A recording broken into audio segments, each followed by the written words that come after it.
C'est à Gravelines que Vauban a terminé sa carrière. Cette ville fortifiée de 13 000 habitants porte forcément l'empreinte du célèbre architecte militaire, même si ses remparts existaient avant son arrivée. C'est justement près de ces fortifications, derrière ces murs, qu'a démarré un gigantesque projet, la construction du Jean Bart. Alors, ce prototype qui fait 3,80 m de long représente un vaisseau de premier rang armé de 84 canons. Cette maquette au 15e a constitué la première étape du projet Tourville, l'association créée en Normandie par Christian Cardin.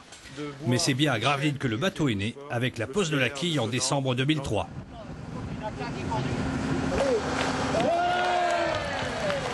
Cinq ans plus tard, la construction a avancé. Le squelette de ce géant de 57 mètres apparaît, les varangues et les pièces d'étrave se sont ajoutées à la quille.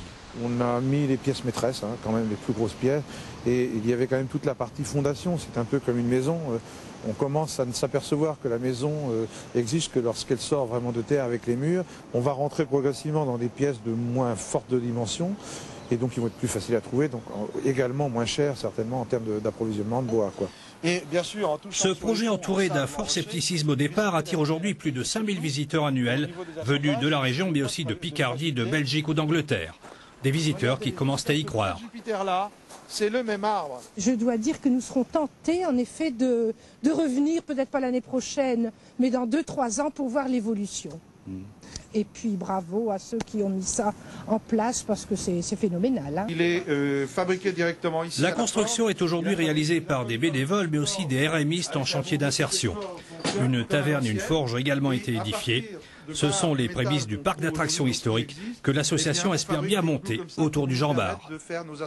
Je pense que sa vraie vocation économique, c'est d'être exploité à quai dans son bassin historique reconstitué, avec ce parc à thème qui va se développer autour, où là, bien entendu, il est évident qu'on va rentrer dans un programme plus structurant, plus ambitieux.